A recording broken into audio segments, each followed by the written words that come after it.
Hello, সবাইকে শুভেচ্ছা। আমি ভিসা সংক্রান্ত কাজে বিশেষজ্ঞ অনুমোদিত আইন পরামর্শক শামেজিমা। আজ আপনাদেরকে এই প্রশ্নের উত্তর সহজভাবে বুঝিয়ে বলবো।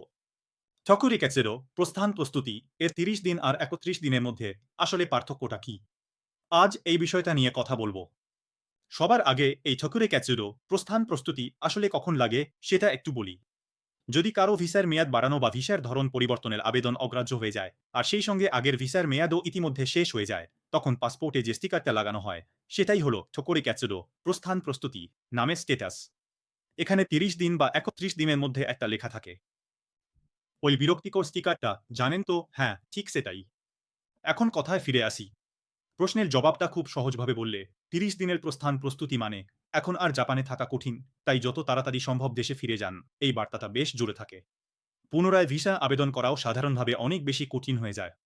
বেশিরভাগ ক্ষেত্রে কি হয়, একবার নিজ দেশে ফিরে যেতে হয়, তারপর আবার খাও সার্টিফিকেট অফ এলিজিবিলিটি থেকে পুরো প্রক্রিয়াটা নতুন করে শুরু করতে।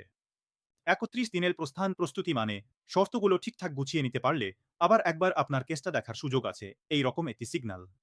এই ৩১ দিনের মধ্যে আগের অগ্রাহ্যের কারণগুলো ঠিকঠাক গুছিয়ে নিয়ে আবার নতুন করে আবেদন জমা দিতে পারলে সেই আবেদনটা একবার রিসিভ হওয়ার পর তথাকথিত বিশেষ সময়কাল ব্যবহার করার সুযোগ থাকে, আর ফলাফল বের হওয়া পর্যন্ত জাপানে থাকতেও পারার সম্ভাবনা থাকে।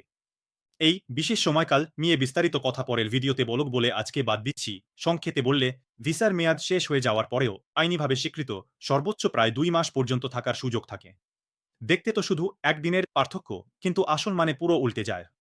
৩০ দিন হলে মূল ধারণা থাকে, ফিরে যাওয়া ধরে নিন। ৩১ দিন হলে শর্ত বুঝিয়ে নিলে আবার একবার আবেদন করার সুযোগ আছে, এভাবে ধরে নিতে পারেন। তাই যদি কখনো আপনার পাসপোর্টে এই প্রস্থান প্রস্তুতি স্টিকারটা লাগানো হয়, তাহলে সবার আগে যা করবেন, ৩০ দিন লেখা আছে না ৩১ দিন, এটা অবশ্যই চেক করবেন। ৩১ দিন থাকলে অনেক সময় সত্যি সময়ের সঙ্গে দৌড় হয়ে যায়। তাই যত তাড়াতাড়ি সম্ভব পরামর্শ নিন, একলা দেরি করে বসে থাকবেন না।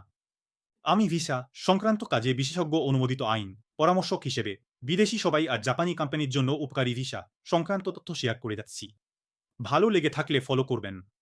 ভিসা আবেদনের বিষয়ে যদি কোনো প্রশ্ন থাকে অথবা আপনাদের হয় আবেদন সংক্রান্ত সহায়তা দরকার হয়, তাহলে নির্দ্বিধায় মেসেজ বা ফোন করে যোগাযোগ করুন।